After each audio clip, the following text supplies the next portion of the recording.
a prática da justiça. Mateus 6, verso 1 diz assim a palavra do nosso Deus. Guardai-vos de exercer a vossa justiça diante dos homens, com o fim de serdes vistos por eles. De outra sorte, não tereis galardão junto de vosso Pai Celeste. Pai do céu, nós clamamos que o Senhor derrame sobre nós a tua graça, o teu discernimento e o entendimento da tua palavra. É o que eu te peço na autoridade do nome de Jesus. Amém.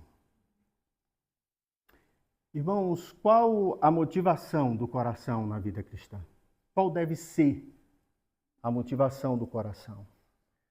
A palavra do Senhor diz que deve ser viver para Deus e não para homens. E é sobre isso que eu quero falar hoje.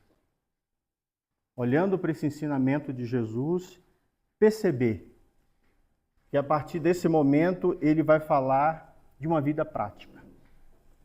Ele já falou das questões espirituais, ele já falou no seu discurso, nos ensinando qual é a vontade de Deus para nós, qual é a forma correta de viver.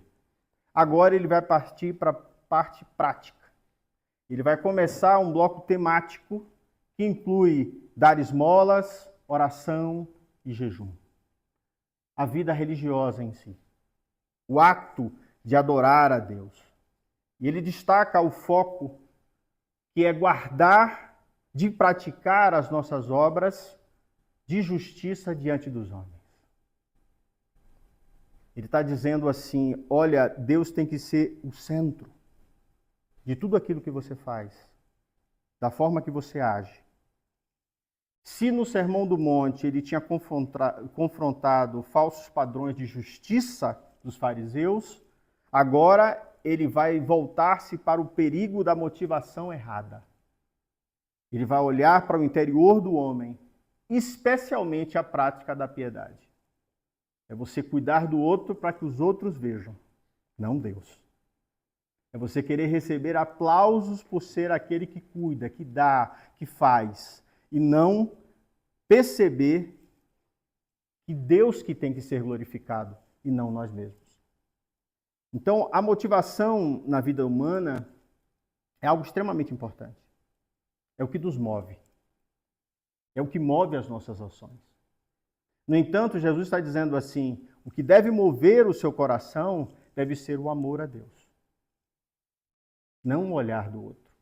Não o reconhecimento do outro. Na tradição bíblica, o coração representa mais do que emoções. Ele é o centro da vontade, das decisões e das motivações humanas. Onde estiver o seu coração, está o seu Deus. Está o que você ama. Está o que você realmente quer para si.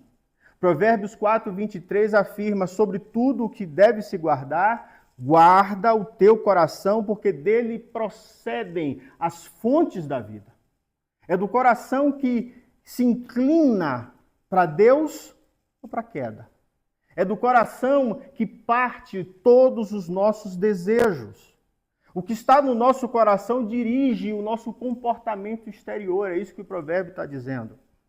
E Jesus ensinou isso claramente quando ele diz que o homem bom tira boas coisas do bom tesouro do seu coração. Assim como o homem mau tira do seu mau tesouro do coração obras ruins. Ele mostra que o intrínseco do nosso ser precisa ser tratado. Quando ele olha para os fariseus e doutores da lei, ele fala que eles tinham que ser lavados por dentro. Precisavam limpar os intentos do coração. É por isso que a motivação do coração é essencial para uma espiritualidade autêntica, para viver na presença de Deus. Mais importante do que ações externas é ter um coração diante da presença do Pai. Timothy Keller diz, falando sobre o Evangelho na vida, se fizermos boas obras para sermos vistos, nós as transformamos em moeda para comprar a aceitação. A graça, no entanto, destrói esse sistema e nos convida a servir a Deus por amor. Eu faço não pelo que eu vou receber, mas porque eu amo a Deus. Eu gosto de um exemplo que eu sempre dou quando eu vou falar sobre isso. Quando eu, início da minha conversão, fui num acampamento da IBI, Igreja Batista Missionária da Independência. E acordei às 5 da manhã para passar o ensaio, preparar tudo para o culto mais tarde. E eu cheguei e o banheiro estava impecável. Extremamente limpo. Dava para você deitar no chão. E eu tinha ido no banheiro antes de ir dormir. Ele estava aquela... Você sabe como é que é banheiro de acampamento, né? Aquela lama e aquele tudo sujo, estava impecável. Quando eu cheguei na cozinha, eu falei com a tia, e ela que tinha lavado. Ou seja, ela tinha lavado o banheiro, já tinha preparado o café de todo mundo e ainda era 5h40 da manhã. Eu perguntei que horas essa mulher acordou, né? Aí eu virei para ela e disse, tia, a senhora ama tanto a gente para acordar tão cedo e fazer isso tudo? Ela olhou dentro dos meus olhos e disse assim, filho, você entendeu tudo errado. Eu não faço por vocês. Eu faço como se Jesus fosse usar. Entende? Eu estava pegando o respingo da adoração dela. Ela não queria o meu louvor. Ela não queria que eu dissesse isso. Ela queria que Jesus fosse glorificado. Entende qual é a distinção entre você fazer para Deus e fazer para os homens? De repente, aquela palavra e encher o coração dela, dizer, olha, ele reconheceu a minha obra. Ela já recebeu o que tinha que receber. Ela estava esperando elogios. Essa não. Essa estava atenta. Ela serve a Deus. A motivação e a autenticidade da vida dela é Jesus. É Deus. É o nosso Senhor. Essas são as demais, os elogios são as demais coisas que chegam junto com aquele que vive para Deus. Se você busca Deus sobre todas as coisas e a vontade dele fazer com que Deus seja glorificado, as demais coisas se achegam, inclusive os elogios. E você tem que ser sábio de não tomar para si. Entende? Então Jesus, ele está advertindo aqui, dizendo, olha, tome cuidado com a motivação errada. Tome cuidado com a busca de aprovação, de aplauso, de status. Tome cuidado com a sua vaidade. Porque todos nós somos vaidosos. Todos nós temos um coração que gosta de ser elogiado. Então, a motivação errada, ela corrompe até mesmo ações boas, como caridade e oração. Se o meu coração estiver no lugar errado, eu não estou glorificando a Deus da forma que Ele merece. John Stott, olhando para isso, ele diz que nosso Senhor está mais interessado em a motivação do coração do que na visibilidade da ação. Não é o que o homem vê que interessa a Deus, mas aquilo que o homem é quando ninguém está olhando. Sabe aquele homem que ia para a esquina orar, coberto de cinzas, levantava as mãos com pano de saco, orava para que todo mundo visse que ele estava orando? Aí Jesus disse assim, ó, esse está procurando reconhecimento público. Ele quer que as pessoas olhem para ele e digam, esse é um santo homem de Deus. Mas quando vocês orarem, vai para o seu quarto. Lava o rosto. Você não precisa estar coberto de cinza, não. Toma banho, penteia o cabelo, fica bonito, arrumado.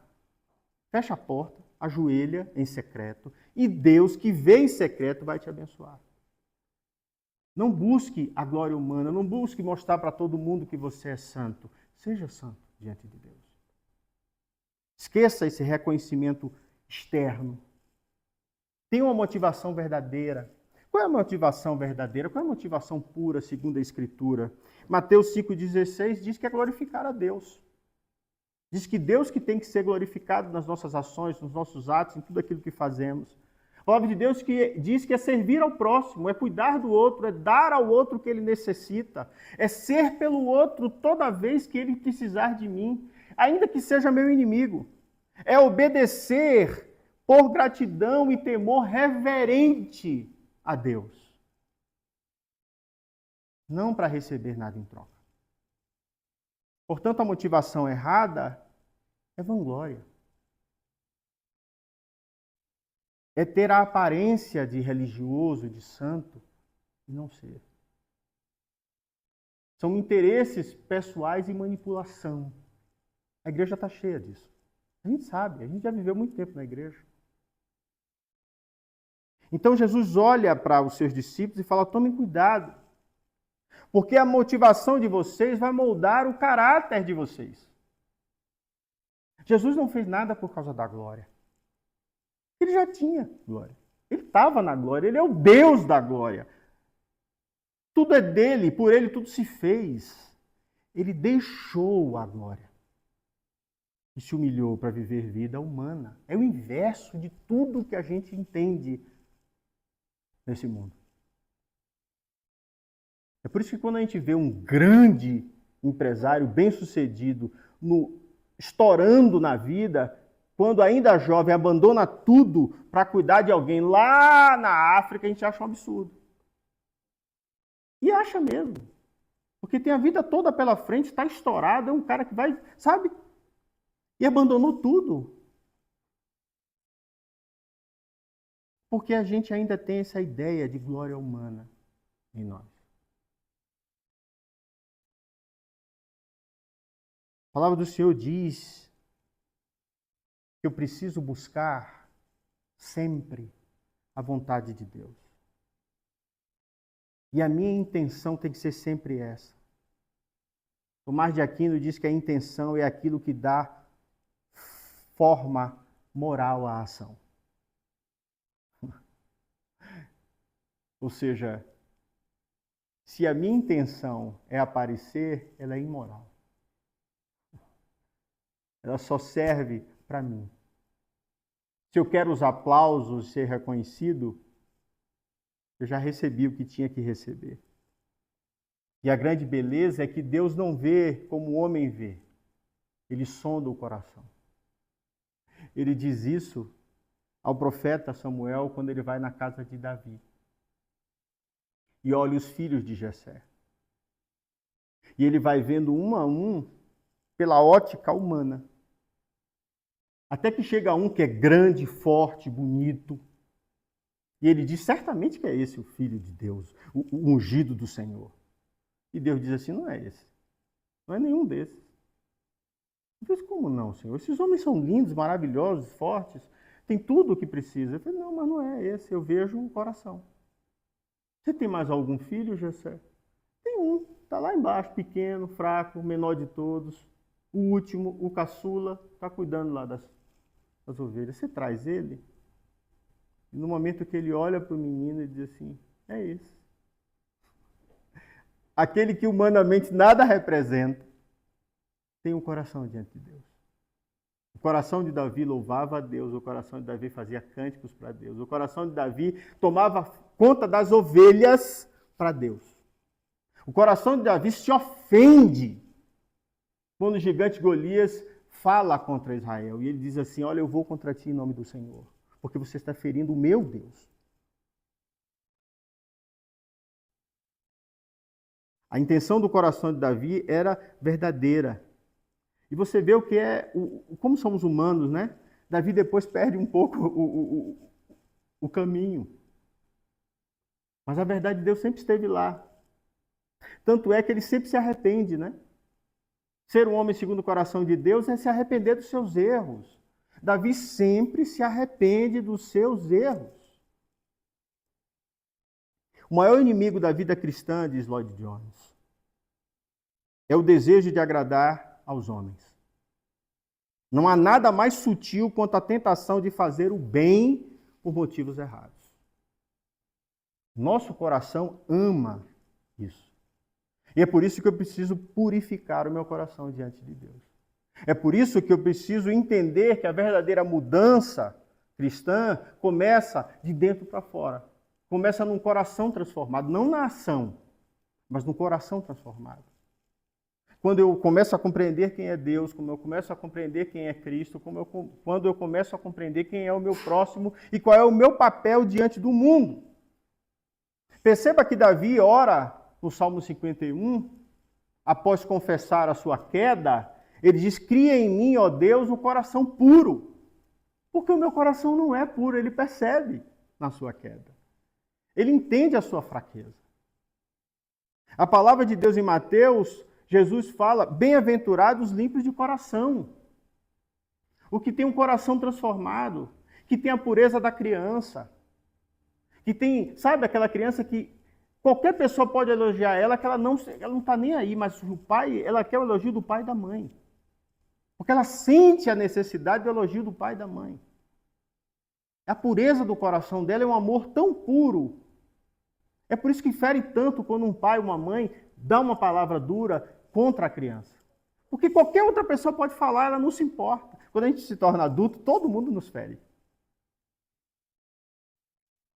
Perceba, a criança não. Quando ela vai ficando maiorzinha, que ela começa a se importar com o que os outros estão dizendo. Nosso ego vai aumentando, nosso desejo de aparecer vai aumentando. A graça de Deus transforma, irmãos, desejos não só em comportamentos, mas também em idolatria. Eu preciso entender isso. A graça de Deus me transforma. A graça de Deus trata meu coração. Mas eu posso entender a graça de uma forma errada. Quando Paulo escreve aos Gálatas, ele diz que a fé atua pelo amor. Eu trabalho para Deus porque eu amo, porque Ele é meu Senhor, porque eu sou seu escravo por vontade. Eu decidi ser escravo de Deus por amor. Entende? Então Jesus, sabendo de toda essa teologia que eu coloquei para vocês aqui, desde o Antigo Testamento e passando pelo Sermão do Monte, ele olha para os discípulos e diz, olha, guardai-vos de exercer a vossa justiça diante dos homens, a fim de serem vistos por eles. Doutra sorte, não tereis galardão junto ao vosso Pai Celeste. Vamos dissecar isso aqui para a gente encerrar nosso sermão? Guardai-vos. Primeiro, é um alerta pastoral. Seu coração pode se corromper. Você pode começar pregando por amor, e depois você prega porque começou a ganhar dinheiro, porque começou a crescer a igreja, começou a aparecer, e aí você mudou o intento do seu coração. Tome cuidado. Guarde. A palavra proseket significa atenção contínua. O grego aqui mostra que você tem que estar alerta com o seu próprio coração. Jesus está alertando o perigo sutil e constante de fazer o certo com a motivação errada. Para ficar claro, Tomás de Aquino, na sua segunda Suma Teológica, ele vai dizer: a caridade que é praticada com a intenção de ser vista pelos homens perde o seu valor meritório diante de Deus, perde o galardão, porque está envenenada pelo orgulho. Quem age para ser visto pelos homens já recebeu a sua recompensa, o louvor humano, e, portanto, não deve esperar nada do céu. Olha como é claro isso aqui. Não precisava nem mais pregar hoje, né? Ele mostra que eu posso estar fazendo caridade por mim mesmo. Eu posso cuidar do outro por causa de mim mesmo. Então, guarda. Fica atento com a sua vontade, com o seu coração de Jesus. E ele fala: guardai-vos de exercer a vossa justiça. Justiça aqui são as práticas religiosas. Lembre-se que ele vai falar de dar aos pobres, orar e jejuar. Isso aqui é um cabeçalho. Ele vai falar sobre a prática, as obras devocionais. Então, meu coração precisa estar em Deus. Jesus não está condenando essas práticas, como eu já vi pastores falando sobre isso. Ah, Jesus está condenando esse negócio de ficar dando esmola aos outros, não sei o quê. Como se Deus fosse agradar. Deus vai se agradar disso. Claro que vai. Bem-aventurados são os pobres, nós precisamos cuidar deles. O mundo está cheio de gente doente, pobre e que precisa de ajuda. Né? Então, o que Jesus está condenando é o desejo de aprovação humana que o nosso coração quer. Então, Carson diz assim: a prática da justiça com a intenção de atrair os olhares humanos é uma fonte de idolatria. Porque eu estou idolatrando a mim mesmo. Porque eu me tornei o ídolo que eu tanto amo. O eu se torna o centro e Deus é substituído pela opinião pública. Então eu preciso tomar muito cuidado com isso. Tudo o que eu faço diante dos homens deve ser feito como se Deus fosse o único espectador. Santo Agostinho diz isso no livro 10 das suas confissões.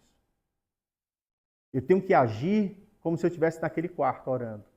Só Deus está me vendo. Eu tenho que agir como aquela senhora que lavou o banheiro, como se Jesus fosse usar.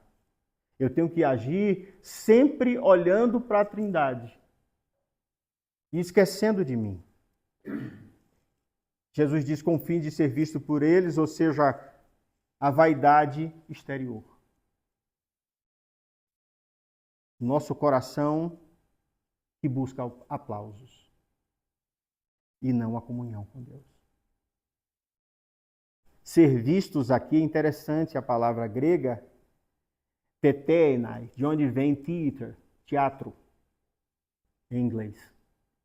Ou seja, ser visto aqui, você está fazendo teatro e não adorando a Deus.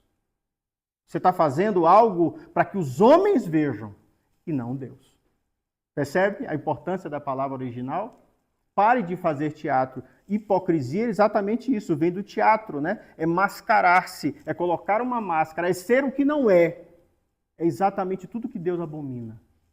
Portanto, Jesus está mostrando aqui que eu devo viver não para exibição pública, mas para a glória de Deus. Se eu viver para a exibição pública, Jesus está dizendo de outra sorte, você não vai receber nada, ou seja, você não tem céu.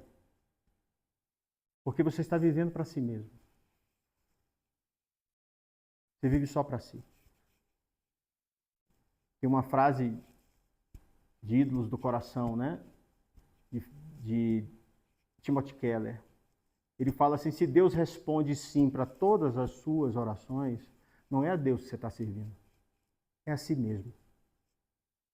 Porque Deus não diz sim para todas as nossas orações.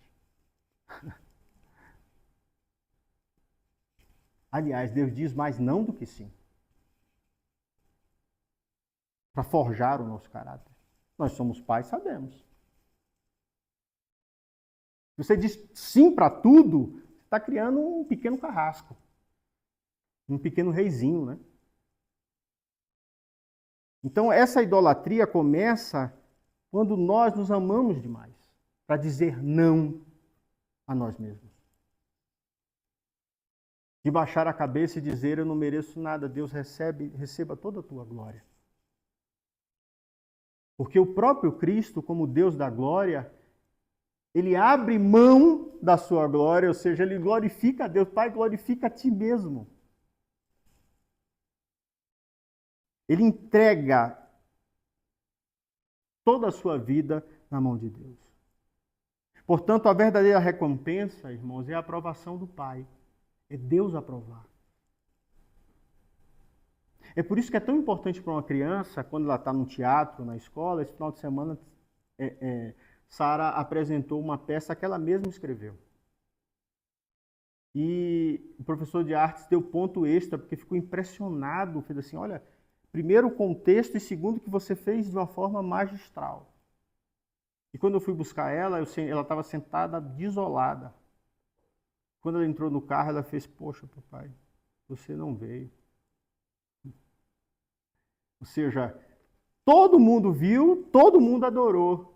Mas a aprovação do pai não ocorreu.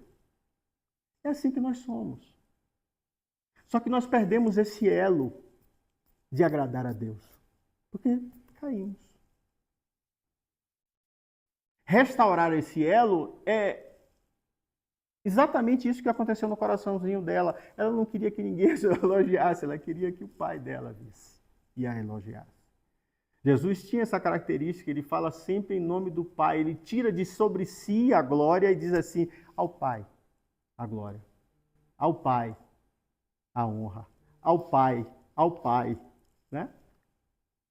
Então, quando buscamos a Deus sobre todas as coisas, irmãos, o reconhecimento público se torna o resto.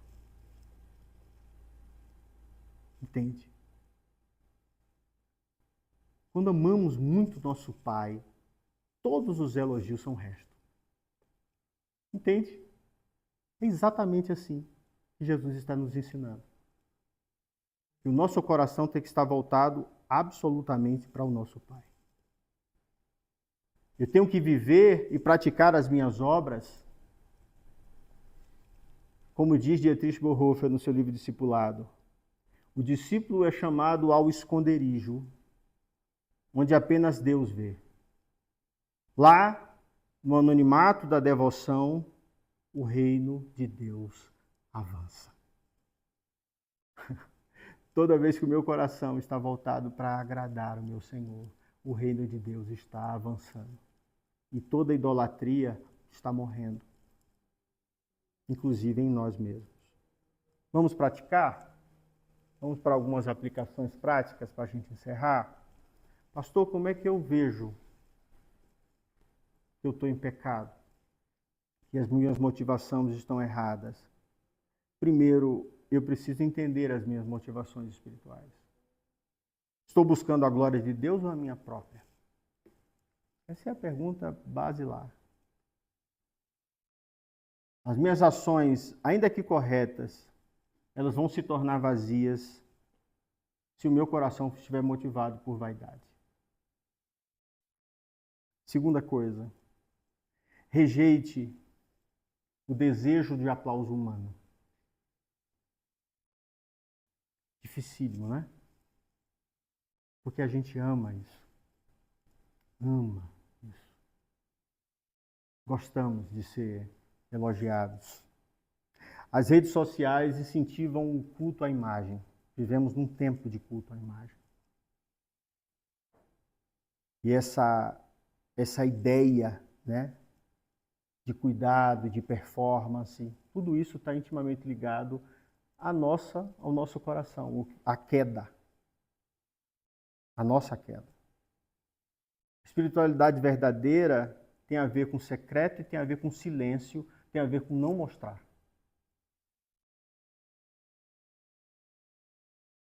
Eu fico preocupado nas redes sociais quando os pastores ficam colocando tudo que eles fazem. Mostrando, compramos isso, fizemos isso, tantas pessoas foram aceitas e tal. E eu fico me perguntando por que a gente precisa tanto dizer tudo que está fazendo. É para que as pessoas saibam, né? Será que é só isso mesmo?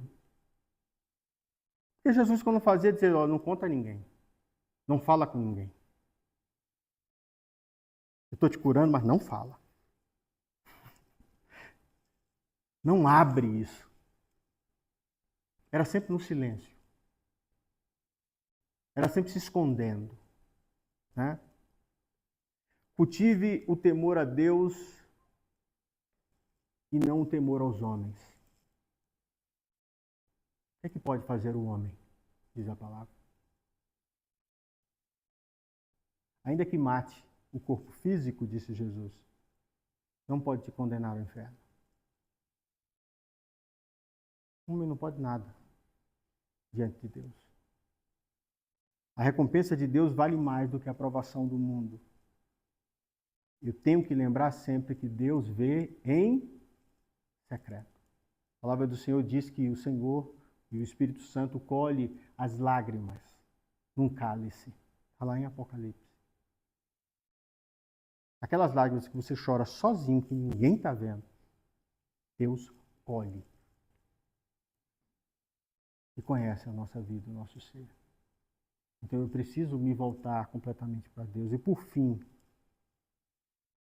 busque sempre agradar a Deus. Busque sempre agradar o Pai. apóstolo Paulo, sabendo disso, escrevendo aos Gálatas, vendo a discussão que ele estava tendo com os religiosos lá, ele diz, procuro agradar a Deus ou a homens? Aí ele vai dizer, eu procuro agradar ao Senhor. Procuro fazer a vontade do Pai. A verdadeira piedade nasce no coração de quem deseja glorificar a Deus com seus atos e com sua vida. Portanto, o coração é o alvo de Jesus. Mudança da motivação. Aqui é um chamado à integridade do coração diante de Deus. Diante de Deus eu preciso estar inteiro. Todo o meu ser, os meus sentimentos. Não só o meu corpo físico, não só o meu trabalho, mas todo o meu ser precisa estar imbuído daquilo que eu estou fazendo. Jesus quer discípulos autênticos, sinceros, que vivem para o Pai e não para os homens. A verdadeira espiritualidade, portanto, ela não é exibida. Ela não se exibe, ela não se mostra, mas ela é vivida na devoção silenciosa na presença de Deus. Vamos orar? Pai do céu, obrigado, Senhor, por tua palavra, que é boa, perfeita e agradável. Te pedimos que, em nome de Jesus, o Senhor nos ensine a guardar o nosso coração, guardar a nossa vida, Senhor. E façamos tão somente por amar a Ti, Jesus. Que o céu seja o caminho de corações, Senhor, que querem pregar a Tua palavra, viver a Tua palavra e praticar obras segundo a Tua vontade. Nos ajuda, Senhor, nessa caminhada, é o que eu te peço, na autoridade do nome de Jesus. Amém. Recebei a bênção, queridos, que a paz e a graça do nosso Senhor e Salvador Jesus Cristo, que o amor insondável de Deus, nosso eterno Pai, e as benditas consolações do Espírito Santo sejam sobre vós, irmãos, aqui no Lago Norte, e sobre a Igreja de Cristo espalhada sobre toda a terra, agora e para todo sempre. Amém. Deus te abençoe e te dê uma excelente semana em nome de Jesus. Amém.